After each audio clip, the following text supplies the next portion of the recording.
Hirsutism বা হরমোনজনিত রোগে আক্রান্ত বিরল বৈশিষ্ট্যের একটি পরিবার মানবেতর বসবাস করছেন জামালপুরের ইসলামপুর পৌরসভার ফকিরপাড়া গ্রামে। হতদরিদ্র পরিবারটির প্রতিটি সদস্যের সারা শরীর জুড়ে রয়েছে অস্বাভাবিকভাবে ঘন লোম। বিরল শারীরিক বৈশিষ্ট্যের কারণে তাদেরকে স্থানীয়রা লোম মানব পরিবার বা দাড়িওয়ালা মানব পরিবার বলে ডাকেন। তিন ভাই, তিন ভাইয়ের মধ্যে দুই ভাই, আমরা এরকম। পরিবারটির সদস্য সংখ্যা 12 জন। প্রত্যেকের গায়ে অস্বাভাবিক লোম। এই লোমের কারণে তারা সমাজ থেকে প্রায় বিচ্ছিন্ন। স্থানীয় কারো কাছে তারা ভয়ের কারণ, কেউ বা করেন হাসি তামাশা। পরিবারটির অভিযোগ, সমাজের কেউ মিশতে চায় না তাদের সাথে। দরিদ্র অসহায় পরিবারটির সহায়তা এখন পর্যন্ত এগিয়ে আসেনি কোনো সামাজিক সংগঠন বা সরকারি সংস্থা। আর বাড়ির টানে বাড়াইলে সবাই মিশে না, আর বিভিন্ন ধরনের কথাবার্তা বলে।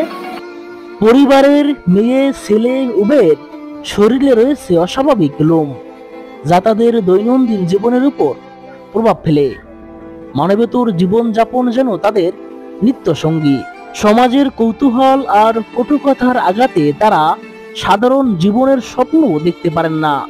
এমন পরিস্থিতিতে সামাজিক ও সরকারি সহায়তা চান পরিবারটি।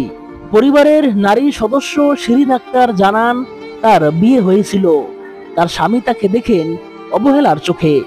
স্বামীর বাড়ির আত্মীয় স্বজন কেউ তাকে স্বাভাবিকভাবে মেনে নিতে চায় না, তাই বাধ্য হয়ে গরিব বাবার ঘরেই রয়েছেন কষ্ট করে।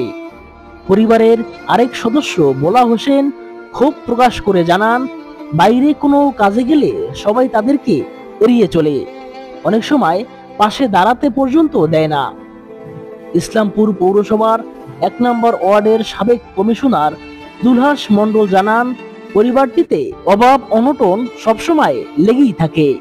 তাদের সামাজিক ও আর্থিক সহায়তায় সমাজের বিত্তবানদের এগিয়ে আসার জন্য তিনি আহ্বান জানান। চিকিৎসা বিজ্ঞানে হরমোনজনিত এই সমস্যাটিকে হিরসুটিজম বলে। এটি এমন একটি অবস্থা যা অনেক ব্যক্তিকে, বিশেষ করে মহিলাদের প্রভাবিত করে। শরীরের এমন অংশে অতিরিক্ত লোম গজায় যেখানে সাধারণত লোম থাকে না। এর মধ্যে মুখ, বুক, পিঠ এবং পেট অন্তর্ভুক্ত।